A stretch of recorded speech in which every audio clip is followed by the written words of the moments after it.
Hello everyone and welcome to the latest episode of Book Time with Elvis with me, Mark. And today is Saturday, so that means another installment of a Saturday Assortment. So I'll start off telling you a little bit about my week, and then we'll move into some of the other bookish stuff I've done before carrying on with my little bit about the Mozart Marathon and the challenge I have of trying to listen to at least one Mozart opera every week. So my week's been quite busy, actually very busy. I haven't had much time for reading and haven't had much time for making videos. In fact, I don't think I made any during the course of midweek. And unfortunately, my Wordy Wednesday suffered again this week. So hopefully, maybe I'll record that over the weekend and hopefully I'll be able to release it, set it to release on Wednesday for this coming week. As I said, my reading has been slow. That's primarily because I've been getting ready for the full start of school next week. And also we had some of the older kids back at school this week. And some of you may be aware I teach primarily English conversation, but also my school, being quite a progressive one, allows me to teach part of one lesson per week of other subjects in English. So I teach around 20-25 minutes. Usually the kids have 3 lessons of English a week, 3 lessons of maths, and 3 lessons of Czech. And then the others, they have around 2 lessons a week, so like biology or physics, something like that. So around 20-25 minutes of each of those kind of lessons, I get to teach part of the subject in English. So the children have to learn it first in Czech, and then I reinforce it in English. So this week, for example, I took a history lesson on the Cold War, which was very interesting. But also I had to do some biology and art. Well, prepare art, for next week. But the biology was on the human nervous system, and I'm not a biologist. And because of coronavirus, we started the project in full last year, but because of the first wave of coronavirus, we never got up to this point. So I hadn't actually read or prepared anything from last year that I could use this year, so I had to start this year. And I don't know much about the human nervous system, so it meant, of course, I had to read about it. So some of my reading was taken up by doing that. Very interesting subject, of course. And next week I've got one on the brain, so I've been reading most of today about the human brain and how that works, which again is also very interesting, although quite complicated. Though luckily, because it's for children, it doesn't have to be too complicated, especially as it's written also, as it's given in a foreign language as well.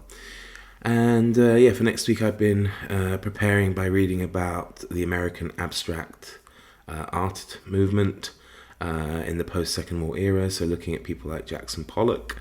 In fact, actually, the lesson will be primarily on Jackson Pollock, so that's also been very interesting as well. But these things have kind of eaten into both my video making time as well as my reading time, because there's only so much you can read in a day, especially when you're working, and then when you have to read for school to prepare lessons, it does take away a little bit. But going on with my reading this week, one of my maybe Midrash books has progressed very well, and that is The Liar's Gospel by Naomi Alderman. I talked about it briefly in the last video, but I'm really enjoying it. It's something really different. I can understand if you are a Christian, especially a devout Christian, you might not like the book. I would say it comes across as extremely blasphemous and doesn't paint... Well, I can't say it paints Jesus in necessarily a bad light, but he's not necessarily a likable character, actually, in that book. He's a little bit self-centered and at times one-dimensional, actually. The book is split into only 4 chapters. It's 4 points of view. The point of view of his mother,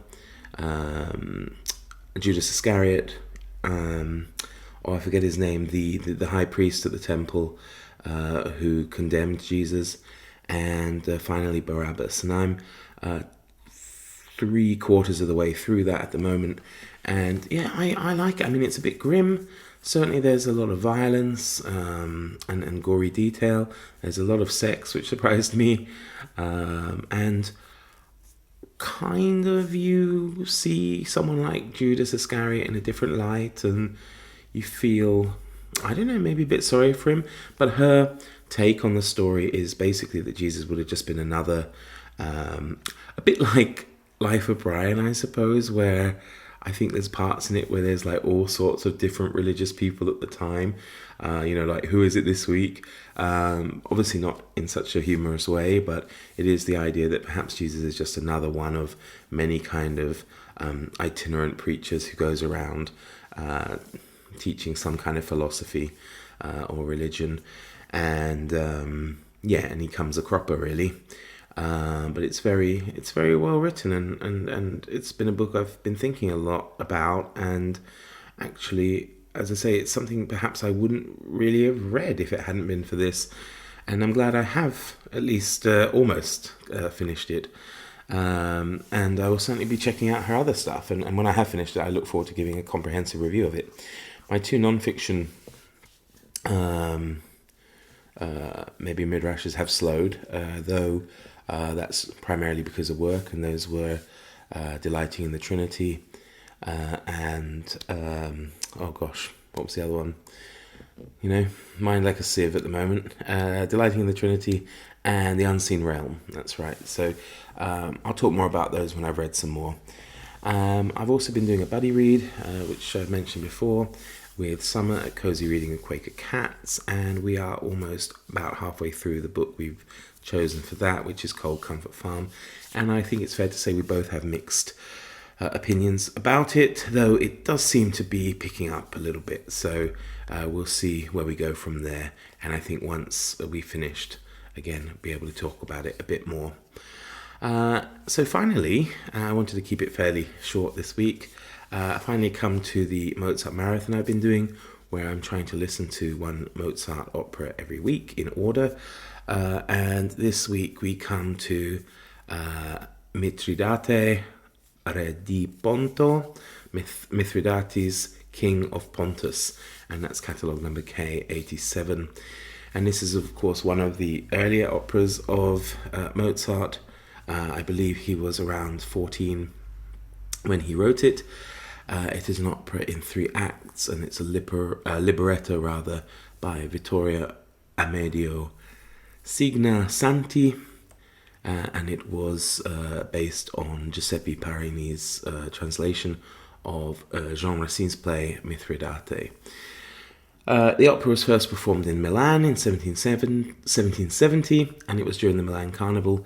It was actually a big success, and it was performed 21 times, despite doubts over the extreme youth of the composer. And as I said, he was only 14 at the time, although his other operas that he'd written before that, of course, he was younger. And even though it was fairly successful, it wasn't revived again until the 20th century, so it lay dormant, really, after those 21 initial performances. The story is set in Nymphaeum, during the Roman era. I think it's around 63 BC, and it's set between this conflict between the Roman Empire and Pontus. The story starts with Mithridate suffering a heavy defeat in battle, and everyone thinks he's dead. This isn't helped by the fact that the Roman governor spreads false news about Mithridates' death to both his fiancée and his 2 sons. I'm not going to go into too much detail because it's the usual kind of thing. There's a lot of intrigue, rebellion, fighting, love triangles, etc. Certainly between the two sons of Mithridate, 2 sons being Farnace and Sifare. Basically ends with a combination of tragedy and happiness. It ends with the suicide of Mithridate in order to avoid captivity. However, though, before he dies, he's able to give his own blessings to his 2 sons, that they shouldn't end up marrying the ones that they originally wanted to marry. It's nice. I do prefer his later work, but I have liked some of the arias from these early operas as well.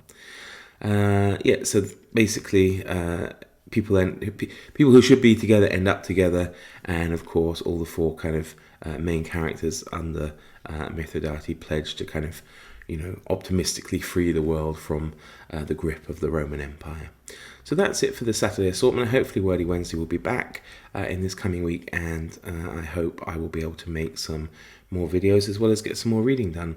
Thank you very much for taking the time to watch, and I look forward very much to seeing you all next time. Take care, be healthy, and see you all soon. All the best. Bye-bye.